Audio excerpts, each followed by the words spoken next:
Yeah. We most certainly can. Welcome back. This is the Let's Have a Real Conversation podcast featuring Dashing D. That is me, aka Dash. There it is. And I am JD, aka He Who Pods. And he does pod. Yeah. Yeah, I know this is going to be a sing-along pod.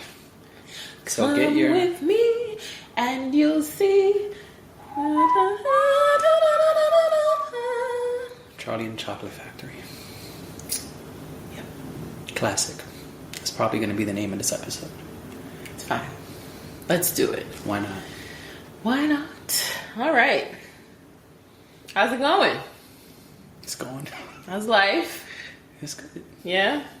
You been having any real conversations? No, only here. Only here?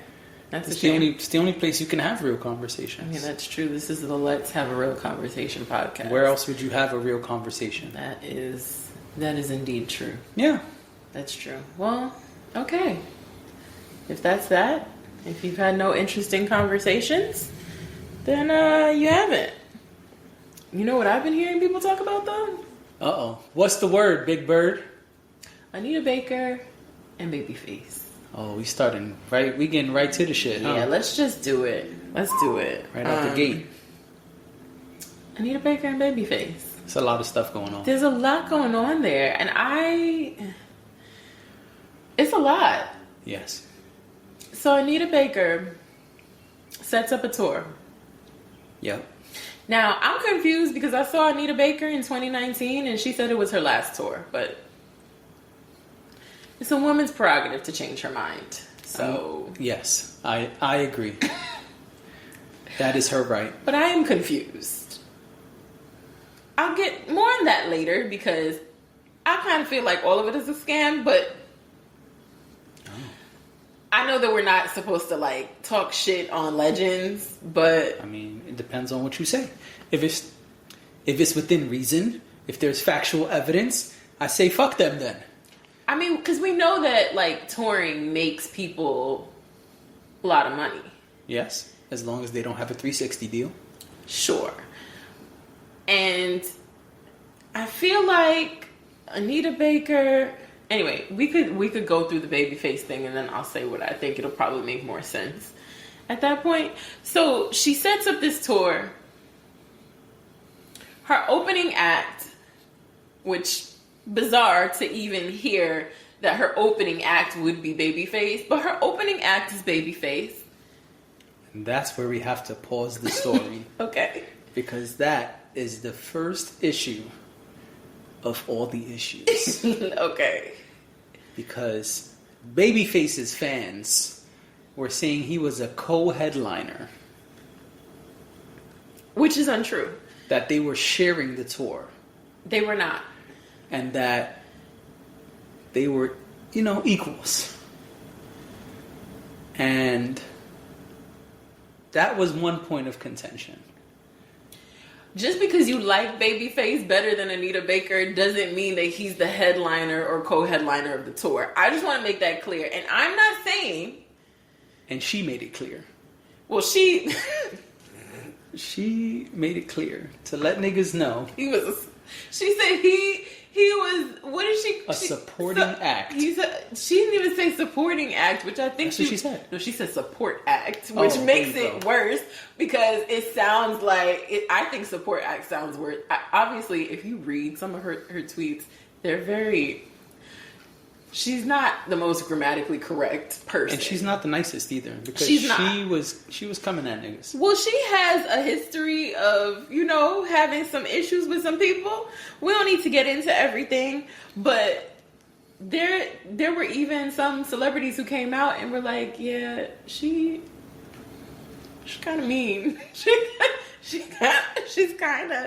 I remember when I went to see her a few years ago, and I was really excited, and she was a little sassy on stage too. She was like, "Nah, I'm not gonna sing that." Oh. That's the type of time she was give y'all the rapture. Yeah, and then afterwards, she came out. It was really cool because she actually did an encore. And And she came out, but what got me was when she brought out an artist that I guess she's been mentoring and had them sing Angel. And I think people were like, because I looked around and I even felt it. I was like, Anita Baker is going to get somebody else to sing Angel? Like, and she was like, yeah, I'm not singing no more. You got it. I was like, girl, then let us leave. Let us leave. I mean, it ended up being cool because Alicia Keys was backstage, so she came out and she sang a little something, but she didn't want to sing anymore. But this is why I'm saying I think that Anita Baker touring has a lot to do with, you know, making some money. But anyway, and that's fine because that's what people do to make money. It's fine. Anyway, Babyface is the opening act of this tour. There are flyers. There is, and she I don't know if she actually did release the contract, but I know that she said the contract will show you that this is my tour, and Babyface was support act. Well, she called it. That's what she said. That's what she said, but we know what is true is that he was the opening act of the show. Sure. So apparently, and he wasn't supposed to be on the entire show. I think there were a certain amount of shows that were booked within the tour for certain cities. Apparently, one of the nights, or maybe it was even the first night that he was supposed to perform, he is told that he cannot perform because she is late. And I believe she needed to do sound check, and there were some technical issues. Right. So it was at the Prudential Center in New Jersey, in Newark, and Babyface tweets. Yeah. Saying, I'm sorry to my fans who came to see me perform tonight, but me and the band have just been notified that we cannot perform. Right. Because Miss Anita Baker needs to do her entire set. And that's where it all started. So that was confusing for people. And again, this is where things got a little hairy because people were like, they're co-headliners, they're this, they're that. And I just want to be clear because I think she's not a nice lady, but I think it's unfair just because you like someone better to say that they were the top biller on the moniker when they simply weren't. I think it's the right thing to establish that no, he was not a co-headliner. It was not his show. It was her show. Now, everything that came after that was fucked up. But this is something Babyface agreed to do. Maybe Babyface is kind of like Usher, where he's like, you know I don't go on tour like that, but I want to have a little fun. Anita Baker's people called me and asked me, do I want to do this? And I said, well, what's a few nights on tour? Like, right. I love to sing. I love to make music. I just did my Tiny Desk. That's coming out soon. Why not? I feel like that's reasonable. And it's my understanding that Babyface really doesn't tour, like, period. So this, I think, was a treat for a lot of people. If I had known that Babyface, I probably... But then I wouldn't have seen it because it wouldn't have happened. And then you'd have been one of the fans tweeting upset. And I would have been pissed. But it escalates from there. Yes. Baby fans. You might as well call them baby fans. Babyface's fans take to the internet and they have things to say. Mm-hmm. They have things to say about Anita Baker. They have things to say about how fucked up it is that she's not letting Babyface do his thing. Mm-hmm. But despite all of that, Babyface stays on the tour. Babyface stays on the tour. He does. And then... But the internet shenanigans continue. And then Miss Anita Baker. I'm on her Twitter. That's why I'm looking at my phone, because I'm trying to find some of these tweets. Oh, there's a lot of them. I know. Now, I will say this. If people were hateful and... I don't understand. Somebody said, but But Anita Baker is 65 or 64, and Babyface is a year younger. Who in that age bracket is sending hate messages? Oh, well, listen. And death threats. Like, what in the world? Fans, fans do wild stuff. So, I don't know. I don't know where it starts, but I see some. 4 days ago, she tweeted, "These trolls with the crying, laughing emoji are on Massa's payroll, creating fake news / slander and harassment. This is what, happens, when boundaries and blessings manifest into beautiful karma and growth. Hashtag Anita Baker. They want to go fight a 65-year-old woman." And she put the...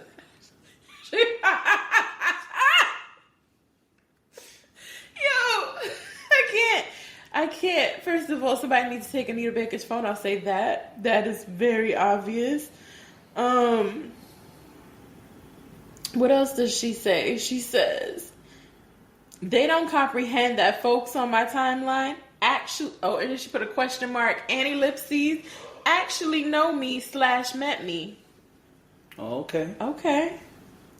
"A hit dog will holla. Here comes Massa with the reverse racism card. And I can't sing either. Successful." Anyway, yeah, so apparently she started talking about how y'all are peasants. Y'all are not on my level. I'll be on private jets. Yep.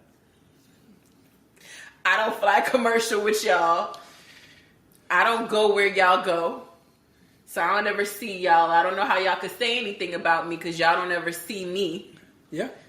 She wanted to let the fans know. His fans. Babyface's fans. This is what happens when grown men / from Babyface fan base threaten you, a 65-year-old woman, and you ask him to help stop the harassment. Ooh, girl, get somebody to put your tweets up for you. Being harassed / threatened is the real headline, but Massa's blogs won't print that. That was one of the tweets people were talking about. She was talking about Love B. Scott, she was talking about B. Scott, by the way. Oh, okay. Yeah, because that was a repost of B. Scott saying Anita Baker pops off on narcissist is in quotes, Kenneth Babyface Edmonds and his fans. Kenny's crazies are online bullies. Apparently, that's what Anita Baker said. That's what she's calling the fans. Kenny's crazies.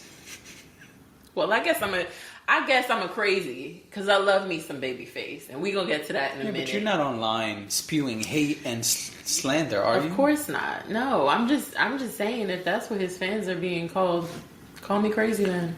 Got it.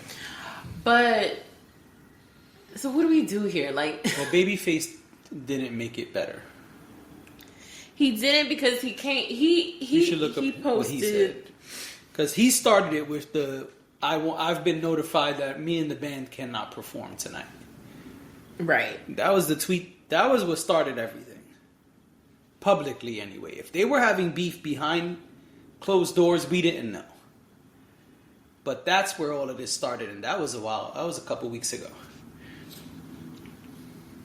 Now, I would imagine that Babyface doesn't exactly tweet every day. No. Let me see something. Yeah. Okay, yes. So I see where he said, "I'm truly sorry to my fans who have been waiting for us to hit the stage this evening at Prudential Center. I was asked not to perform in order to give Miss Baker her space and time to perform her show in its entirety. My band and I are extremely saddened we didn't get to perform for y'all tonight." That was the set it off tweet. Broken heart. Yes. Which, speaking of set it off, he didn't have to give all the tea. He could have just been like, he didn't have to tweet shit. Exactly. But and he could have waited till after the show was done, because clearly that was when the show was still going on. And someone tweets for him, you can tell. But yes, they didn't have to tweet that. No. His Babyface ain't tweeting. I don't know. I don't believe Babyface tweets. I believe Babyface can do anything he wants. Oh, he can. He can. But the thing is, he doesn't have to. I believe Babyface very quietly in his very soft and soothing voice says, somebody get Twitter? and they pull out the big iPad. He probably has like a projector or something. They pull out the big iPad, and he just watches it come up across the screen as he tells them what to type. That in my mind, that's how Babyface tweets. Nori style. In my mind, though. Yeah. In my mind. That's how because he's Babyface, and again, like, I'm even talking too loud. Babyface would quietly say this, like, he probably says naughty things sometimes, like "fuck you, bitch" or whatever, but he says it really quietly, like, "Fuck you, bitch," you know? Yes. Fuck that bitch. You know, with a little swagger, but a soft tone. You know, because anyway, okay, we don't have time. So I was letting you rock. But he didn't have to tweet that. And that was the first thing that set off everything. And that was during the performance or during the show, because it would have been wiser to wait at least till the show ended. But he didn't have to do that at all. I agree. And so that was what sparked it. But then it looked like it was fine, well, on his end, because that was on the 10th. Well, if your fans are doing everything for you, I mean... That's true. On the 13th, he reposted, because on the 12th she posted, "Babyface, thank you so much. Love and respect. We did it. Another lovely sold-out concert." And he then reposted and put, "The songstress, the legend. What an incredible night. Thank you." So a couple days later, they seemed fine. That's what I'm saying. He stood on the tour. It wasn't like he left the tour. No, he didn't. He didn't leave the tour or anything like that.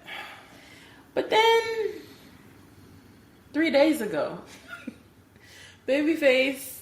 Fast forward. We find out that Babyface has now been dropped from the tour. And Anita Baker says it's because of all the cyberbullying that she has been subject to. She feels like Babyface did not defend her in any way or try to, get his fans off her back. Right. And because of that, she decided that she's just going to do her tour by herself. And whoever wants a refund can get a refund. She goes, "I'm sad." He then posts, right, yeah. I am saddened by the news that Anita Baker has decided to remove me from the songstress tour. It's unfortunate and disheartening to see how things have played out via social media. While I was looking forward to the rest of the dates, I have nothing but love and respect for Anita, and I wish her the best for the remainder of the tour. Babyface. Broken heart. Yeah, broken heart. Broken hearted. Yeah. So he went Whitney on them. Yes, and then people went... Said above all else. And people went crazy. Like, this story went viral. It's been all over. They even tried to loop... Somebody said, well call Dionne Warwick and ask her to mediate. And she was like, nah, this don't got nothing to do with me. No, keep Big Dionne out of this. Exactly. Big Dionne does what she does. And they could do what they do. Yes. She don't got no parts. Big Dionne wants to have a good time. Okay? That's all she's here for. All right? That's it. So, I hate to see two legends fight. Do you? I don't know. I do. Oh, okay. I don't know. I mean, because I guess that's not what we expect from them. For me, that's not what I expect from them. And I'm not in any way trying to get into respectability. I'm just saying that's just not what I expect to see. Right. It's shocking to me to see this happen, is what I mean. I expect it from the younger ones, the Cardi B's and the Lottos and the Glorillas, and I say that because they were feuding at one point. Remember when all the women had beef? That's the only reason I bring them up. I'm not just putting their names in things for no reason. But I expect it from people who, just are new and green and don't really think about, the length of their career or anything like that quite yet. We have higher expectations for the seasoned artists. Yeah. Yes. So, but this was bizarre, and then she got mean, and she was saying all kinds of things, and I didn't pay for the Anita Baker concert I went to. It was a gift, but I'm glad I did. Nice gift. It was a great gift. What a gift. But If anyone wants to gift me Anita Baker tickets, you want to go? I'd gladly take Anita Baker tickets, even if Babyface is not on the bill. I'd gladly go up there and, I mean, she's great live. and give her the best that I've got. Yes. And you'd also get caught up in the rapture. Absolutely. Mm-hmm. Let's just hope she apologizes, because when I saw her, she did not sing I apologize. I don't think she apologizes. Not at all. Not anymore. Not at all. Yeah, I don't know. It's a weird story. Okay, we all kind of got in the weeds with it, because it was like, oh my gosh, is this really happening? But that's not what I would want. Like, I don't want to see them fight. Yeah, I thought it was interesting. I feel like Babyface was doing a favor of sorts. Yes, if we're being honest, I believe because that. Like, Babyface don't need to be a quote unquote support act. Right. Babyface can do a Babyface and Friends tour and right. sell out in minutes. And he could not even sing. He could just go and play piano or something. Or just play his guitar like he did at the Super Bowl. Yes, or do his vocal, do his background vocals. Yeah, just do arrangements. Yeah. And come out and just go to the mic and say, yeah, I wrote this one time. And that's it. Mm-hmm. And then have everybody one by one come out and do the many hit records he wrote for them. Yeah. So that's number one. I feel like Babyface was kind of doing a solid, as we used to say. Mm-hmm. But maybe not. Maybe he was like, oh, this is a cool opportunity. She's a legend who I never worked with. I don't know. But moving past that, he did fuck up with the original tweet. Yeah, I don't think that set was it off necessary. tweet. That's what I'm calling it. Yeah. And he sparked it. Also, just a little side note, got nothing to do with any of this. Did you hear this rumor that Issa Rae is supposed to be doing a Set It Off remake? Yes, I heard something about this. That's weird. Yeah, but I feel like Issa could do it. But why do we need a Set It Off remake? We don't. And I think that Set It Off was great as it is, and it should stay that way. That's like, there's a bunch of movies that we won't name that they're remaking now? Right. Like, I fear that one like day, all the black classics? Yes. I fear that one day they're going to come out and say, Friday, number 4, and it's going to be... Well, Friday number 4 is supposed to be happening, but Ice Cube is having some issues with Hollywood. Is O'Shea going to be in it? Is that... Because I don't know. Because I don't want to see a Friday 4. You know what I mean? Like, Friday, there were 3. Aren't there 4 already? I think there's 3. Friday, next Friday, Friday after next? Yeah. Alright, whatever, it ain't important. It's not important, but okay, cult classic. I hate when they call them cult classics. There's also a rumor they're gonna be redoing Boys in the Hood. We don't need... Don't Be a Menace. We don't need those movies remade. Oh my gosh, remember how the whites New Jack were City. up in arms when... New Jack City, there's a rumor New Jack City... Like, there's a lot of talk about New Jack City being the next remake. I've heard that. I was going to say, do you remember when white people were up in arms about Don't Be a Menace? No. It was like a really big deal when it came out. They were like, this is why this is why there's gun violence. And I think at that time I was very sheltered in the Spanish family where hip hop wasn't allowed. Mm-hmm. Not hip hop wasn't allowed because it really wasn't allowed. I think that's part of what I was being kept away from. Yeah. That was around the time where the conservatives were trying to censor everything. Don't Be a Menace was a big one. I think there was even some sort of like copycat situation that happened somewhere. It was a one-off. It wasn't like it was running rampant throughout the country. Of course not. But they turned it into this huge thing that if young people watch these movies, they're gonna go shoot people. That was around the time when... That must be why all the whites kill people at schools. Right. What was the video game? Was it Grand Theft Auto? It might have been Grand Theft Auto that had come out around that time also, where that was like a huge thing. Could have been something else, but I feel like that's too early for Grand Theft Auto.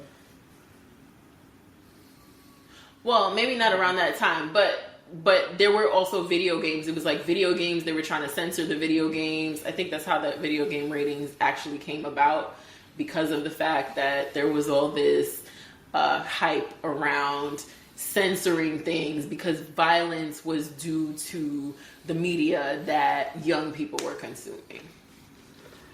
Yeah. That was when the FCC was like... I was trying not to say the FCC because I thought one of us would break out and sing Eminem. So the FCC won't let me be... Yeah, I heard it as soon as Yeah. So... Anyway. Reeling it back to Babyface. Right. This is a mess. And we don't want to see this type of mess in our community from our legends. But I can't lie, it was entertaining. It was entertaining, of course. A lot of celebrities in the beginning kind of backed up Babyface. Mm-hmm. And then Tank put out a video very recently saying a lot of nothing. Tank was like, everybody asking me to chime in. And they're both my peoples, both legends, both people I'd have worked with. Tank is a ham. And so... Tank is a ham. I don't really know what to say, but what I will say is, Babyface, I just did Tiny Desk with him. And by the way, my Tiny Desk comes out tomorrow. Right, and that's what we were getting to. That was so really... I don't like the way you be stealing my segues. I was just saying what Tank said. I know. I'm messing with you, but that's where we're going next. Oh, well, that's what he said in the video. We're on a journey right now. This is the first stop. That's what he said. And in the video, he's like, really, I just came up here to tell you about Tiny Desk. Yeah. I was like, Tank is a ham. What was the point of that? Tank is a ham. Tank loves to be in front of the camera. Tank loves when people are talking about him. I mean, listen, he looks great. He sounds great. I ain't mad at either of those. I'm not mad at him. But if everybody's asking you to chime in and you're going to do a video, then chime in. Right. Or don't make a video. But again, Tank loves an opportunity to say something to the people, okay? Mm-hmm. He will not pass it up. But on that note, unless you have any other thoughts, I would like to move on to Tiny Desk because that is exactly what I wanted to talk about. I mean, on this whole thing, I think it's sloppy. Yeah. I think we should do better as a people. Mm-hmm. And Anita Baker got to chill, man. Yeah, because the last piece I want to say is like, yeah, but Babyface though, like, right. But I don't think that's the thing. He's like way up in the sky. He's not even on Earth. Well, and you know what Anita Baker did? She said, well, nah, nigga, I'm going to bring you down to size. But she really didn't, though. She didn't, but like you said, he sparked it. And while I don't agree he did. with the way she's handled this, I think that was almost like all right, y'all want to treat me like I'm exactly down here and he's up there. Well, fuck y'all and fuck him. I think that's what this was. That's exactly what it was. And on some level, I don't approve of her bad behavior, but on some level, she was on her Petty Crocker. She was, yes, and I think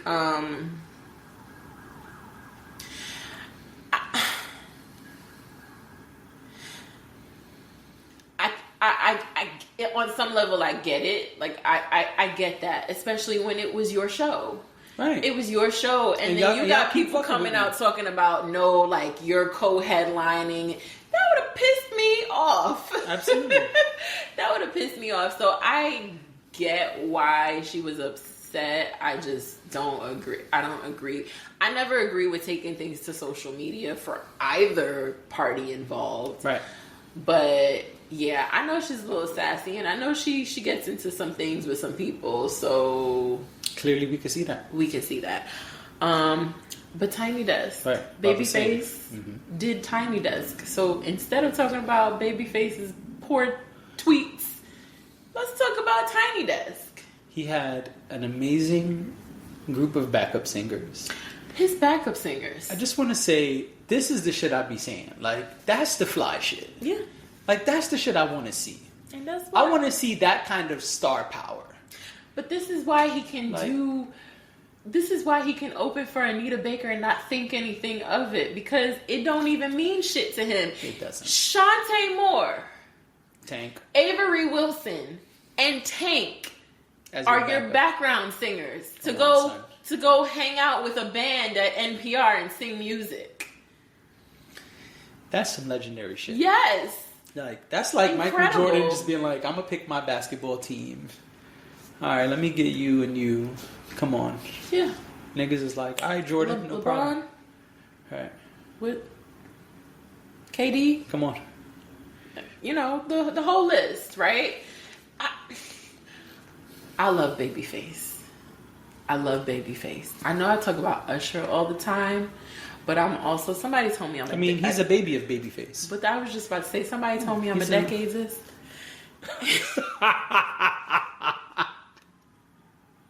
A decadesist? What's that? I prefer certain decades over the ones now. Oh, okay. Like ageist. But Yeah. okay. When it comes to music, when it comes to R&B specifically, I mean, there's some good R&B now, though. there's some great R&B now. Yeah. There's some great R&B now that I listen to be clear. But Babyface, every playlist I have ever made, every R&B playlist that I have ever made, he is on it. He is there. There are days where I just sit in this house and put on Babyface and just vibe out. It's like my Whitney Houston obsession, where some mornings I'm like, some Sunday, Saturday mornings I'm like, I'm going to clean the house, and I turn on Whitney Houston for the rest of the day. That is how Babyface is to me. I love Babyface. Now, anytime you tell me Babyface is going to perform somewhere, I want to be there. I want to see it. I want to, whether it's on the television or on YouTube or wherever, I'm going to find it. I was really confused. I was just like, oh, because my phone. I was like, where's Babyface is performing in your crotch? Babyface is not down there. What a performance that must be. He's not down there. It was my phone. Say, how do you book that one? He got a Patreon? It's a section up there, part of the crotch. Anyway, so crotch concerts. All right, I'm done. So Babyface performs with Shantae Moore, Tank, and Avery Wilson, who are all amazing singers in their own right. Yes, and they killed it. I mean, you don't even gotta watch it to know that. They killed it. You know, he had Shantae sing some of the songs that he wrote for women. He started to talk about, and the storytelling was great too. Oh, okay. Yeah, he talked about how, I forget what song it is now.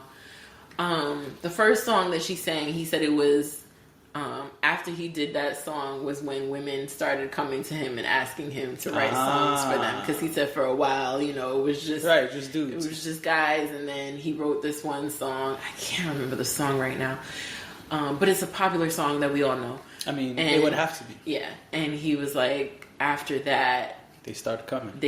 Women just. So then after that, she did Not Gonna Cry. I gotta watch it. Yeah, no, you definitely have to watch it. Really good. Well, that's one of my favorite Mary songs. Yeah. So I gotta watch that. You gotta watch that. Tank, and one of the reasons I kept saying Tank is a ham is because Tank was very animated on this tiny desk. I like that. It was Babyface and Tank's tiny desk. And I love Tank. I was just talking about Tank on my podcast the other day. I love Tank. I think Tank's voice is so smooth and straight. And Tank is one of those people who has been around a long time and is super talented, but does not get the credit they deserve. I agree with that wholeheartedly. Like Tank is like the R&B Jamie Foxx. Like the way Jamie Foxx is with acting, that it's like, yo, this dude's been around mad long. Yeah. He body shit all the time. His body of work is solid. He don't get enough credit. Tank. Yes, I agree with that. So it was great. Tank was making jokes and Oh, see, I like shit like that. I like when you see an artist come out of their shell and you see their personality. Because it's nice to watch, like, an artist perform. Yeah. But when you get to really get the vibe of the person, Right. that is when it's really cool. And to be honest, you don't get that at a lot of big concerts. Normally you get that at, like, the smaller, intimate concerts. Like, when J. Cole did Dollar in a Dream Tour both times, that's when you got to see, like, oh, this what he's like? Yeah. Because when you go see him in, like, Madison Square Garden or whatever arena, you don't really get that same intimate... It's almost like sitting on the couch. Like, it's like, oh, this how you act? Oh, that's how you sit? That's your mannerisms? And so... You know, you get those little stories in between and jokes and stuff like that. Like, J. Cole was pranking the crowd and shit. Like, he would play a record for like 10 seconds and be like, nah, I'm not doing that. They'd be like, oh, we want to hear that. What are you doing? Fun. He's like, nah, you're not ready for that one. Maybe fun. Next concert. That's fun. And that's kind of what you got with this Tiny Desk. Babyface was also, like I said, he was telling stories. He was like, you know, I used to have all these girls breaking my heart. And then he makes a joke with Tank, like, yeah, and then that was you breaking the girls' hearts, like the girls were breaking mine or something like that. So yeah, so they have a really good rapport, and it was a lot of fun to watch them in action. And kind of get, you know, it's like you get a window into like what it's like when they make music together too. Yeah. So I thought that was really cool. Also on the Tiny Desk docket now, I should point out that it is Black Music Month this month. So that's why there is a barrage of Black Tiny Desks right now. Tank did one. We know that was released. I did not see that. He let us know. I think that just dropped yesterday, actually. And Charlie Wilson did one, which was great. I didn't see it to its entirety, but I saw a lot of the clips, and I saw them do. He did all our favorites. Yep. He did all our favorites, and it was great. Who else? There's somebody else. I'm going to talk about Juvenile. I saw a clip floating around of Outstanding. Great. Great. Cool little rendition. And for anybody who's ever watched the Joe Budden podcast, I'm sure it was particularly exciting for you. He played it. Of course he did. He was like, hey, I got to show y'all something. And then he played. He Yeah. played like a couple of seconds of it. My brother and I don't really listen to Joe Budden these days, but my brother and I, when we both used to listen to it all the time, like if we were having a conversation and something got like dark, we'd be like, should we play Outstanding? That's funny. Anyway, Adam Blackstone's Tiny Desk just dropped also, or is dropping now. Something that I'm really excited about, the Tiny Desk, I was excited about all of those, but the one that I am doubly excited about is NPR releases a clip of Juvenile walking into NPR offices. Now, this is pretty cool because back in April, I guess a fan of Juvenile's was watching Tiny Desk and decided that Juvenile needed a Tiny Desk.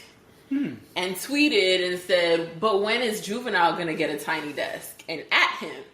And Juvenile responded and said, what the fuck is a Tiny Desk? And no. It was the and no that took me down. And no. Niggas. Niggas. If you gonna ask, how you gonna say no?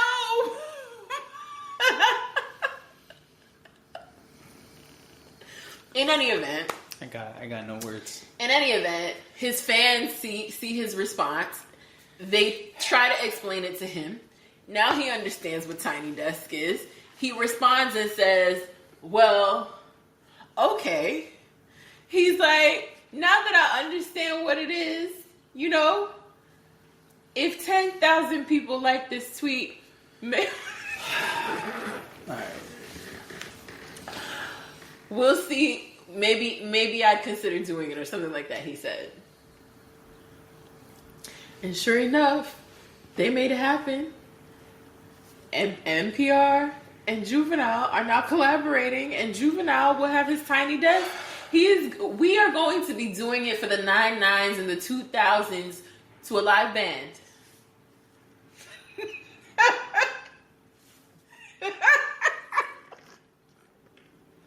I just thought it was a fun story. All right, let me say something.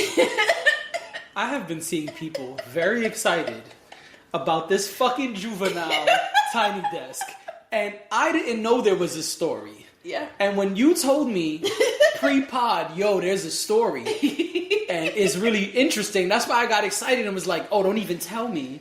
Tell me on the pod so I could be excited too. I'm not fucking excited about if 10,000 people get... What? Yo, like, this shit with, like, the obsession of likes and, like... Well, I'm less concerned about the likes part of it, and I'm more drawn to the fact that look at the power of the internet, because one fan tweeted that they wanted Juvenile to do a tiny desk, and look at not even 2 months later.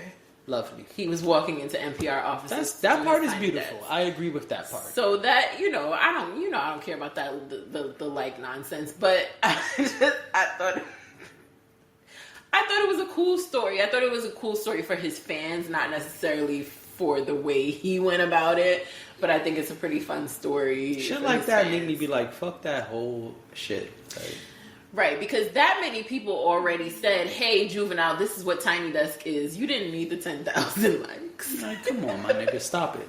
Like you hot in the streets today. Well, he be working apparently. He be out there performing. That's not what I'm saying. I'm saying I saw he performed at a wedding recently. To some pretty high profile people in New Orleans.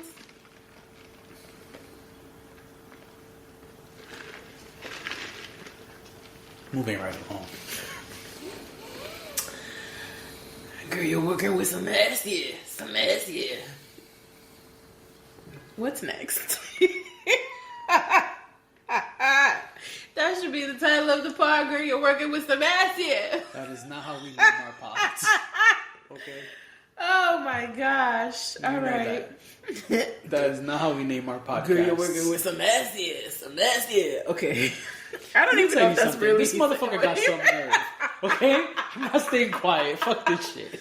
This nigga got some fucking nerve. Talk your shit. You acting like you hot in the streets today. Yeah, in 9-9, you was the man. In the 99s and the 2000s. And let's be clear, whenever... Whenever that drops, it doesn't matter where a millennial is. It doesn't matter where anybody is. But particularly millennials. Nah, listen, you could be 80 and that shit comes on. Grandma gonna... Okay? Everybody gets... Is it moving? Is it? Grandma gonna throw a hip out trying to... Right. I mean, listen. Now, we'll that is undeniable. That and see which parts of that footage we want to keep. Yes, anyway. that record is undeniable. But today, that's not who does Tiny Desk. First of all. You remember that song? Yes. Are you done stepping on my point? My bad. First, we gotta deal with this nigga and his tweets. Then I gotta deal with this nigga and her nonsense. Niggas, though. Good Lord. Girl, you're working with some ass here. I'm sorry. Anyway. They said get a co-host. Stop saying that. That's what they told me, Chris. They said don't talk about hip-hop by yourself. Don't do it. Don't talk about hip-hop by yourself. All right, let's talk about some other hip-hop things. Let's move on from Tiny Desk. I'm excited about Tiny Desk right now. I know Tiny Desk is not your favorite, but I feel like they knocked it out of the park for June. And I appreciate that because it's Black Music Month. And we love Black music here. Absolutely. So, yes, I mean, that's the only music as far as I'm concerned. Right. So, we'll leave the sad part of... We'll leave the sad music thing for last, but something really exciting. Lipstick Lover? Oh, you want to go there first? Okay. Oh, I didn't know. I was going to talk about 3000, but sure. Let's do Lipstick Lover right now. Yeah. Janelle Monae's album came out. It is called Age of... The Age of Pleasure. The Age of Pleasure. It's short. Yes. It's 32 minutes. I thought he was about to say some fly shit. You took the breath, you poised your lips, and then it's short. It's 32 minutes. What? 35? No. No? I thought it's 35. No, don't lie. I said I thought. I didn't say it. Wait, I'll confirm. Let's go to the videotape. It is 14 songs. I'm about to say it's not 14 minutes. Yes, and 14 it is 32 songs. minutes. 32 minutes. Now, it's a great 32 minutes. Yes, it is. And my thing is, if you're going to give me 32 minutes, give me a great 32 minutes. And she did. And she did. She did. I like the album. I do. It's easy to listen to, especially because it's only 32 minutes. But I think she did a great job. I didn't know what to expect, but I like it. You knew titties was going to be part of it. Oh yeah, I knew she was going to be free and open, and that's all I expected. I expected her to be very honest, and raw, and give us fun and fanciful. And that's what it is to me. I feel like it's fun. I feel like it's something that you could just kind of put on and let it be in the background. I feel like it's something that you can play at the beach, while you're laying out in the sun. I feel like you could play it in the car. This is a very versatile album. Yeah. I don't have anything bad to say about it. Except that it's short. Or are you good with it being short? I'm asking. I'm just letting people know that it's short. No, I got that part. I'm not necessarily saying that it's a bad thing. Well, that's why I was asking, right? Like I said, would it's you have going preferred to for it to be longer, or you think it's good as is? I think it's good as is. You looking forward to a deluxe? That's the thing now. I hate it because then they don't put all the new songs at the bottom. They sprinkle them in, and then you gotta try to find them. And a lot of them put them at the end. Oh well, some of them don't. Oh, well, I guess it varies based on the artist. Right. Yeah, but the 32 minutes doesn't bother me if it's a good body of work. It's a good body of work. It's very solid. So I don't have a problem with 32 minutes. Now, if it was like 15 minutes of good music and 15 minutes of not so great music, then I'd be annoyed. Got it. But this is short and sweet. All done? Yep.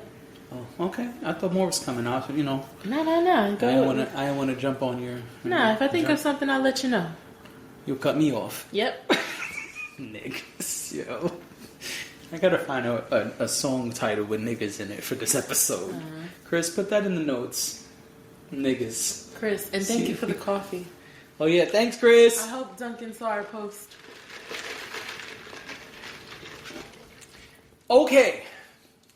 So, I've heard the album. Yep. 3 times. True and select a rewind and come again. Okay. Why did they do the okay at the end? I don't know. It's weird. Didn't need to be there. Everybody's got their thing. Yeah, that's true. Anywho, I heard the album 3 times. Good album. The first time I played it while I was cleaning, like you said, I was like, oh, I trust Janelle Monae. I'm a Janelle Monae fan. I feel like I could just put it on and vibe out. Mm-hmm. And vibe out I did. Mm-hmm. But I also sensed, based on the way the album plays, even on that first listen, oh, I think this is the last song. Mm-hmm. And it was the last song. Okay. And so it was like a bittersweet moment. Because I had been enjoying the project. Mm-hmm. But I was like, oh, I'm sad it's over. Mm-hmm. But I was happy it was a solid body of work. Right. And I'm like, oh, this is actually also like, this sounds smooth. Like, this sounds like we're closing up shop. Mm-hmm. So I thought that was cool. Yeah. Second listen, I put it on, I sat down, and then, us millennials, start getting distracted. Yeah. Start doing some random other shit. Yep. And next thing I know, it's just playing in the background. Yep. And I was like, oh, man, this is really smooth because I don't even feel like I got to go and change a song. Mm-hmm. And it just played all the way through. Now, that last song came on. I said, this is the last song. I've done it again. Mm-hmm. Because usually, if you're new here, I sit down and make sure I really zone in. Right. Swiss Beats would say, zone, zone, zone, zone, zone.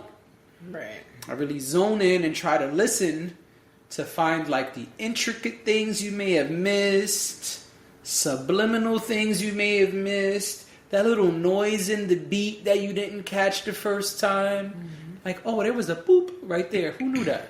Mm-hmm. And I didn't do that. Yeah. So I listened the third time. Okay.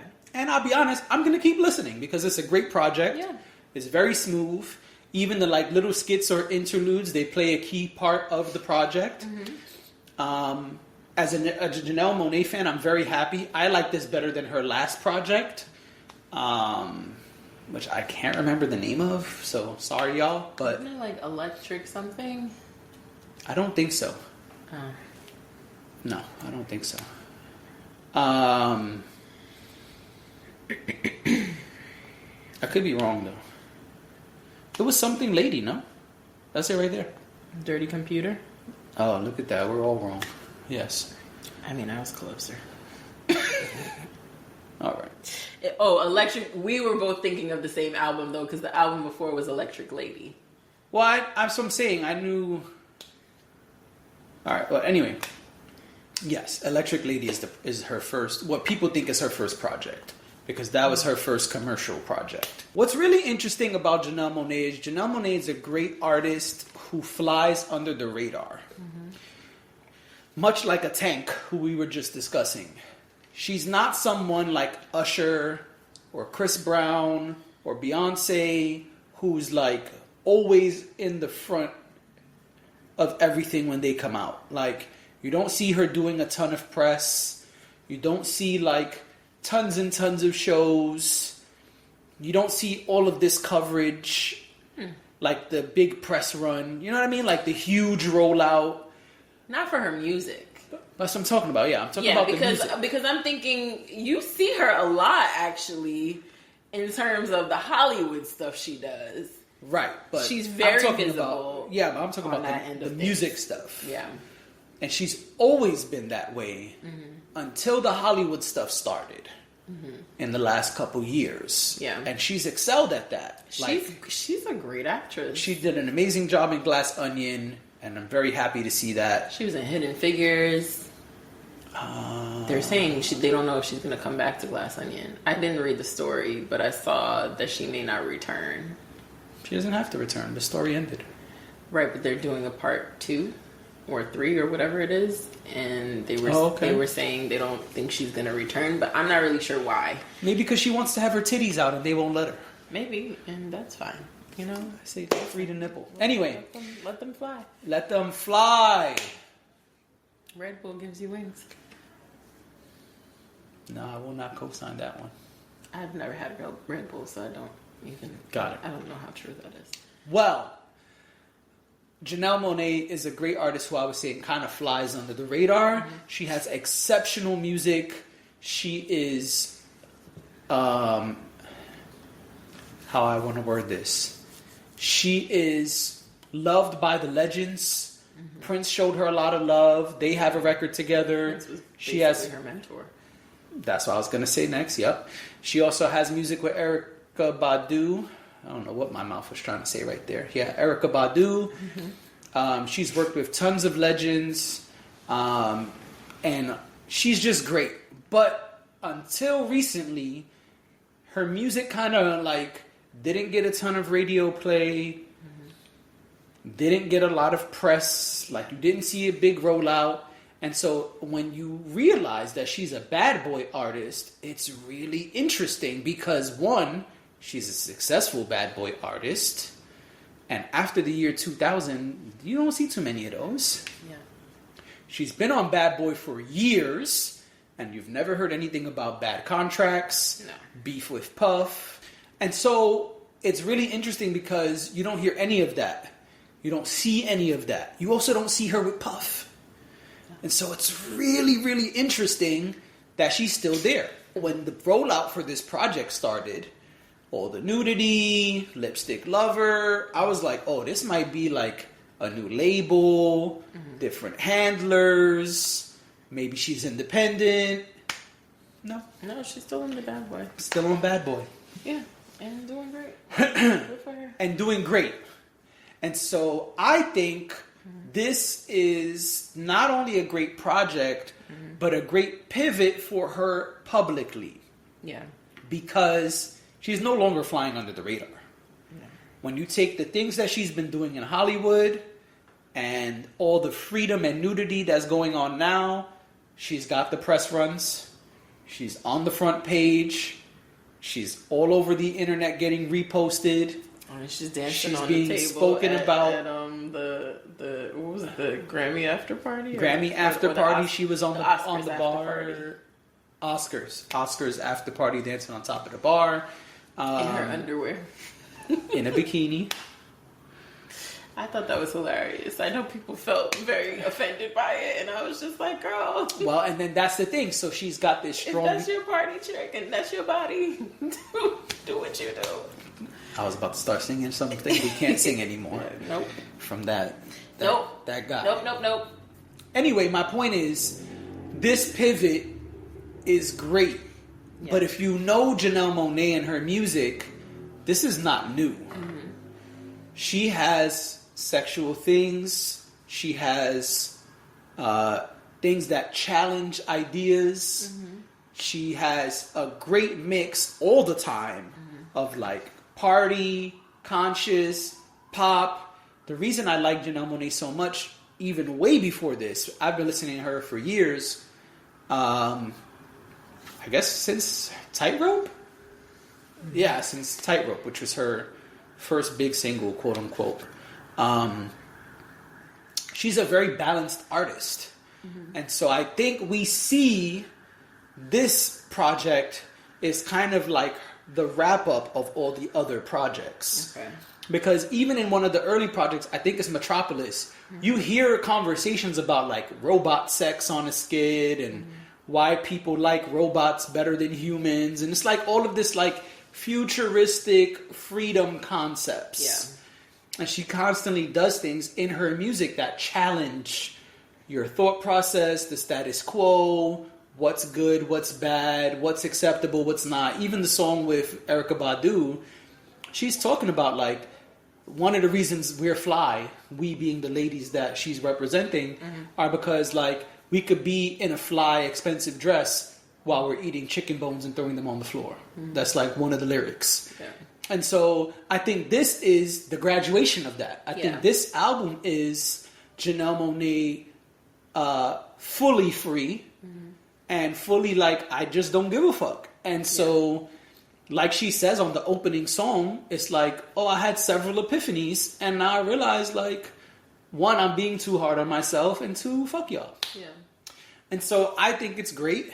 And I think it was a great way to see her get to like where she's been going, kind of. You know what I mean? It's like, I don't want to say the end of the road, but I feel like we're seeing where she's been slowly getting to. Yeah, she's been working towards this. And even if you look at like the music videos, there was a single on the last project where I don't watch videos a lot, but someone brought it to my attention. Excuse me. On the last project, there was a video where I think the song is called Pink. In the video, they're dancing as vaginas.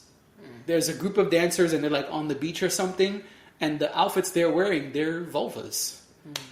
And then like their face is supposed to be the clit, if I'm correct. It's really interesting. I just saw a snippet of it. But so this is not new. You know what I'm saying? It's like if you pay attention, she's kind of been getting to this point little by little. I think it's great that she jumped in the pool and did it topless. Yeah. And now her titties are on all the covers of all the magazines, and she's like, okay, this is what y'all getting. And if she finally realized sex sells and I want to sell, I ain't mad at that either, because some other people have said that she's been great and conscious for so long that she said, fuck all of that. I'm going to show y'all these awesome titties so I can sell records. And they were kind of saying that like as a mockery. I don't take that as a bad thing. I think one, it fits right in if you pay attention, like I just said. And two, even if you don't pay attention, who gives a fuck? Let her do what she wants. Exactly. Yeah. And so that's my long-winded Janelle Monae album review. Album review. Okay. I think up here you can tell when I'm a fan of someone. Yes. Because other people, I'm like, oh yeah, it was good. Listen to it twice. The single was cool. Didn't like the third record, and that's it. But when I like somebody, you're about to get 45 minutes. Exactly. You know what I'm saying? We get a deep dive. Right. We get a deep dive. Okay. So, we had a lot of music topics today. I didn't realize. So, Got more? One more. Oh, 3 stack? 3 stacks. He gives his first guest verse in 2 years. Which, you know, if you're a 3000 fan... Who's not a 3000 fan? I'm just saying. I'm just, you know, just in case there's somebody out there who doesn't know good music. Right. If you're a 3000 fan, you know that, you know, you're not going to get a verse frequently, often. They're like UFO sightings. Yes. By the way, did we talk about the fact that he was spotted in Tokyo with his flute? We didn't, but yeah, he was. He was, I think a week or 2 ago, he was spotted in Tokyo with his flute. I said, oh, there he is. Okay. That's all he was. Was it Tokyo? I think it was Tokyo. It was either Tokyo or Korea? No, I think it was Tokyo. He was in Asia. He was definitely in Asia with his flute. And honestly, he looked like somebody stopped him to take a picture. And he stopped to take the picture, but he looked like, man, they found me. That's how he looked. And I said, well, you know you're popular, right? Like, you know people know what you look like. And well, that's kind of always been... And then you walk around with your instrument in your hand and... Playing it. Right. So... Just be out there giving them jazz flute, excuse me. Anyway, so first verse, in 2 years, Killer Mike drops a single. Mm-hmm. He has an album coming out soon. It's out. Is it? Yes. Already out? Oh. It came out Friday. Yesterday. Okay, so it just came out. Okay. Yeah, it's called Michael. I think when this was... And it is executive produced by No ID. Okay. It's wild. I heard some tunes. You did? I didn't hear a full project. That's why I didn't mention it. But I did hear some tunes. But you heard some tunes. But yeah, so he's back. Did you hear his verse? 3 stack? Yeah. Yeah. I didn't hear it. That's why I'm asking. Oh, no? No, I haven't heard it yet. Ah, it's good. Yeah. I mean, it's 3 stacks. That's why I was like, I don't have to listen to it. I know it's good. I know it's good. Go listen to it. Like, yeah, it's 3 stacks. Yeah. The thing that's really interesting to me as an artist, as an MC, as a fan of Andre 3000, it's like, you know how they say, like, they like to say certain things are like riding a bike. Once you learn, like, you just never forget. You don't forget, like it's muscle memory. I don't know if Andre 3000 be in his house writing verses every day. Yeah. But that's what it sounds like every fucking feature he does. Yeah. Like he's been perfecting it. Every feature, it's like, did this nigga ever stop writing? Yeah. Because he sound like he just still raps. He sound like he ready to drop an album today. Yeah. Every time he does one of these guest features, whether it's 16 by Rick Ross or this new shit or whatever in between, or like a random Frank Ocean song, it's like, I mean, even the song that was not supposed to come out but then came out because of the Drake and Kanye beef, even that long ass verse on the Kanye song, they're all spectacular verses. But that's why they're prized possessions when we get one. Yeah. Because they're gems. Oh no, I don't disagree. I'm just saying gems. As an MC, it's so interesting to me every time he comes out and just hits a fucking home run. Yeah. I'm like, this nigga can do no wrong. Yeah. And his last album was like, what, 2002? I don't even remember what year it was, but it was early 2000s, and it was mostly singing. And so he probably hears the raps in his head as he's playing the flute. Yeah, but my point is, there are people his age who are still making music and don't sound as good as him. No. And when they do guest verses, it sound like I did this as a favor. Right. And I don't really want to be here. Like, I will be honest. He sounds like there are some Jay-Z features that have come out. Obviously, not God did. But before God did, there were some Jay-Z features where it sounded like, well, Dash asked me to do a favor, so I'm going to do that, but I ain't even going to try. Yeah. I'm going to just do what they asked me to do. Right.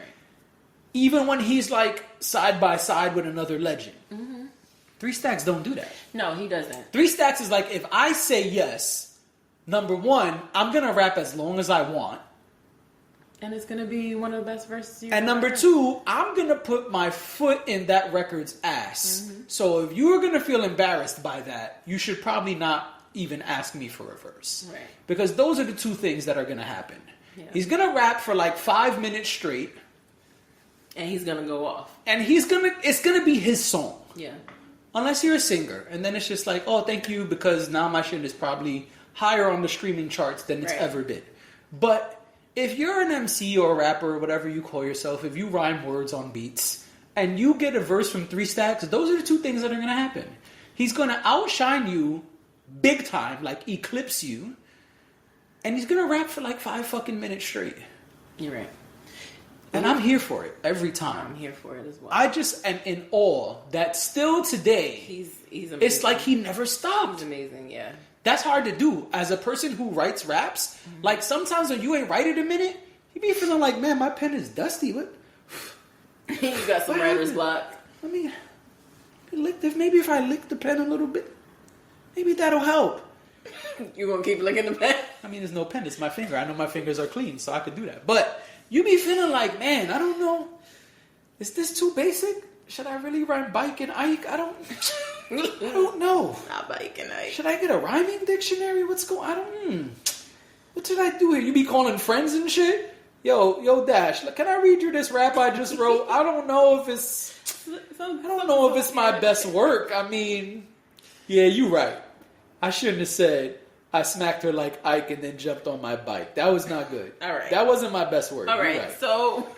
But this nigga don't do that. It's like his pen is anti-dusty. Like, I mean, I just made some shit up, but it's like it just works all the time. That sounds like genius to me. Anti-dusty or him? Him. Yes. Fool. I know, I was being silly. Nigga said anti-dusty? Is that genius? Genius level? Anti-dusty? Yes? That sounds like genius nigga. to me. No, listen, he's a genius. And his level of talent is probably second to none. Like, I mean, Black Thought, but Black Thought still raps all the time. It's like, the nigga ain't really rap in 20 years. Yeah. And you know what it is, too? Like, how many niggas could not rap for 20 years? Only, like, Once in a Blue and sound like that. But maybe that's what it is. Maybe that's the special sauce. Like, yes, he's amazing, he's incredible, he's a genius. Not taking any of that away. But also, think about the amount of things that you accomplish, or the way that you are able to hone in on your creativity when you block out all of the noise, when work isn't an issue, when life stuff isn't an issue. And I'm not saying that's not true. That's not true for him. I'm just saying he's kind of been floating around for however many years at this point. He seems to live his life the way he wants to, and not really, at least when you see him, he doesn't look like he has too many cares in the world. He seems like everything's okay, right? It's not like he's wandering around because he's unhappy. No. He seems to be wandering around because he's at peace.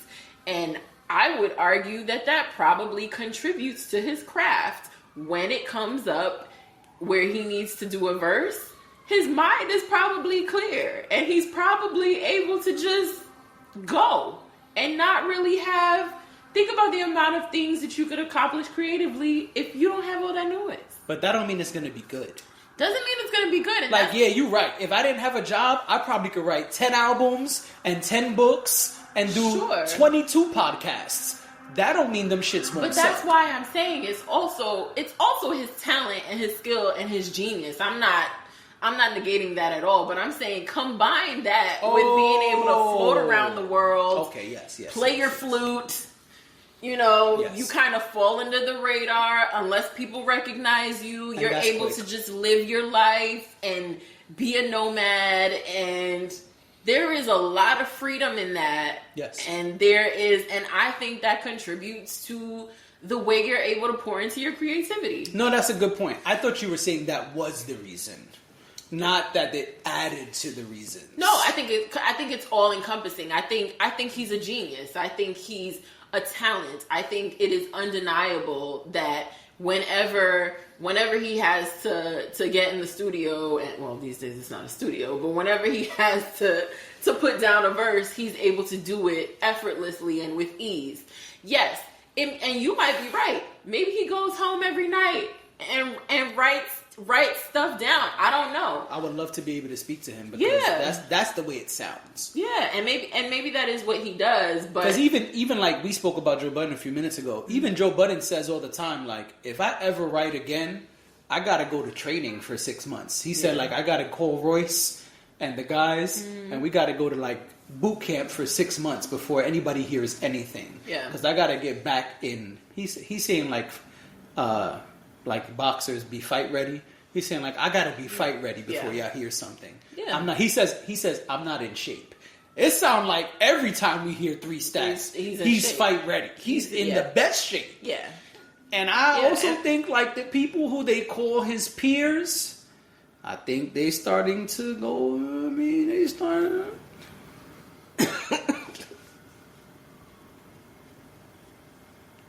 They looking real far. I mean, listen, it's amazing, and everybody can't be a genius. Oh no! And I also think so. there is criticism, which is weird to me, but there is criticism that people overhype his verses because we are such fans of him and we don't get him. Cool, but if you listen to what he's saying and how he puts it together, the flow is tight, the lyrics are tight. There's a lot of rappers out here saying bullshit every time they get on the mic, whether it's a feature, their album, whatever. And his sound will always be unique. How many people actually sound like him? You know what I mean? Like, I think that what makes him interesting is, he's amazing and he can kill a verse, but also he's very distinct. Yeah, absolutely. In his sound.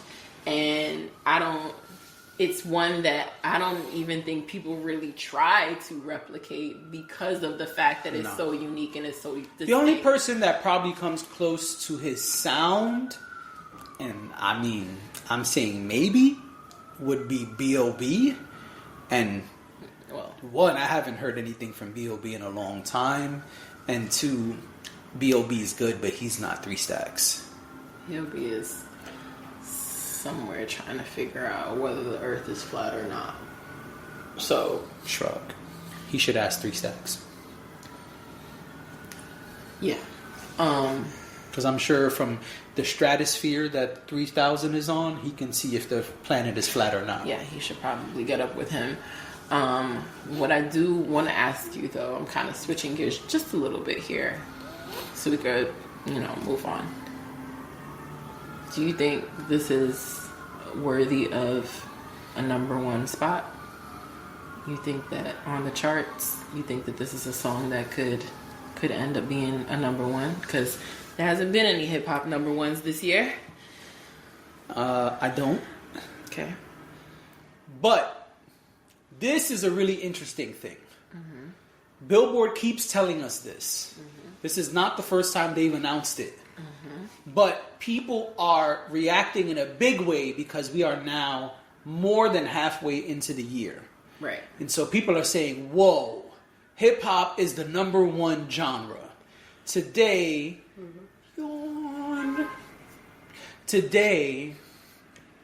every genre is influenced by hip-hop in some way. Yes. For there not to be any charting hip-hop records in this year period, That is weird. It is weird. And now, let's be honest. Oh, no. I would say now let's be honest. It just sounded like that's what you were going to say. Got you.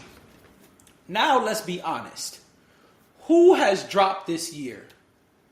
Before you answer, who has dropped this year in hip hop that would be able to put out a number one song?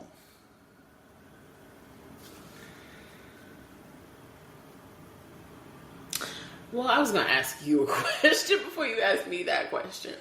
Okay, what's your question? Do you think...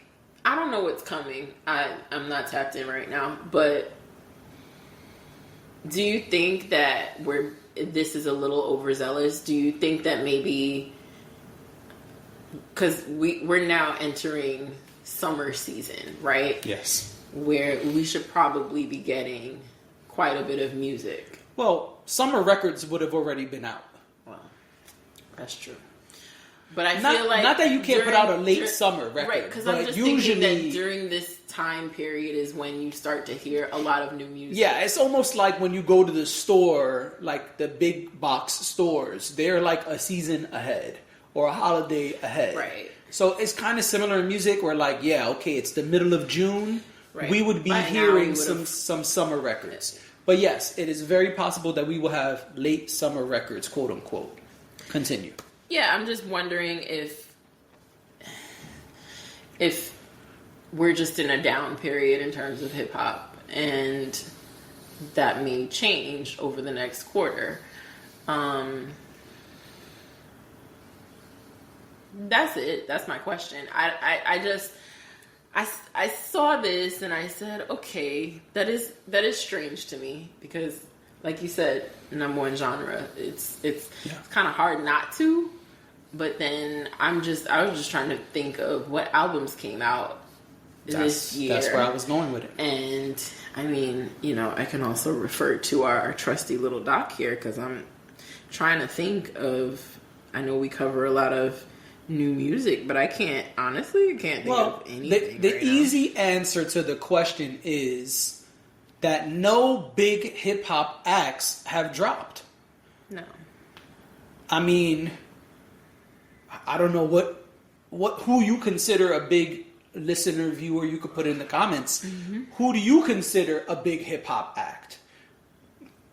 Have they dropped a project this year? I'm gonna say no, regardless of your answer. But if I'm wrong, let us know. Put it in the comments. Yeah. But I don't think so. You could let us know. But there's no J. Cole, no Kendrick. We've got a lot of onesie twosies types of things. We've gotten songs. But even the songs haven't been like huge. That's what I'm saying. But even those songs, who's the artist that have put out those songs? Like, we don't have a Cardi album. We don't have a Nicki album. We don't have... We had a Lil Wayne song. But we don't have a Lil Wayne album. No. We don't have a Drake rap album. Which I don't even think y'all getting one anytime soon. But don't get me started. I mean, he gave y'all a verse on an Afrobeat song, so y'all should be happy. But who else? No Nas. I said J. Cole already. I mean, yeah. What big artist that's active has put out an album in hip hop? I mean, I just named a bunch, but Lil Durk put out an album. I don't know if you consider him a big star, but his album is not doing well, I see. Well, I'm not going to say not doing well. It's not doing what people would expect a Lil Durk album to do. Yeah. But the Baby hasn't dropped an album. Lil Baby hasn't dropped an album. And I'm trying to name everyone who someone might consider big. And I'm trying here, but who's dropped an album? I just named like 10 different artists. No. I mean... Who's put out an album? Nobody's put out an album. I'm looking back at our stuff, and I know we're very good about at least speaking about the releases. Yeah. But that's what I'm saying. Like it's been there's been pop albums, there've been R&B albums, and good albums, but they're not hip hop albums. So like we're in a hip hop dry spell. We're in a drought, and now so the question has been why. Some people believe it's because a lot of the big acts are touring, trying to recoup some of that money from lockdown and the markets being, either closed or limited. Other people believe they're trying to drop in the later half of the year. Yeah. And some people say, listen, I don't know what the fuck is going on. That's true. I think Billboard is smart for announcing this. One, it creates discussion, discourse. 2, it lets some of them big artists know, hey, this is your time. Right. If you want it, it's here for the taking. You don't really have to compete here. You don't really have to compete, yeah. Like, if Drake decides tomorrow... It's shooting to number 1. Rap album, he'll get the number 1. If J. Cole decides tomorrow, rap album, he'll get the number 1. If Kendrick decides... whoever... If Cardi drops an album tomorrow, I'm pretty sure she'll have a number 1 record. Yeah, of course. And so, of course. I think that it's a really weird time because we have there are albums coming out, but I don't think they're from the superstars. And the superstars are usually who get those number 1 records. You don't see top tier superstar people coming out lately. And so... what are the odds of a C-level artist, and I don't like talking this way, but I'm trying to talk in terms that Billboard would talk. But you don't see those people in the C-level, and a person in the D and C level of hip-hop, it's going to be hard for them to get a number 1 hit. They don't have the resources. They don't have the label backing. But even some of those artists, they haven't even put out albums. Yeah. I'm not going to put names in that category because I respect them and I don't want this to come across as a diss. Right. Because I know in hip-hop, a lot of us feel we're in different places. But, like, who's come out? T.I., no. Meek Mill, no. Rick Ross, no. Like, who's putting out a hip-hop album this year? Right. Or has put? Because if it's putting, that would be coming soon. But who's Ross put out a hip-hop?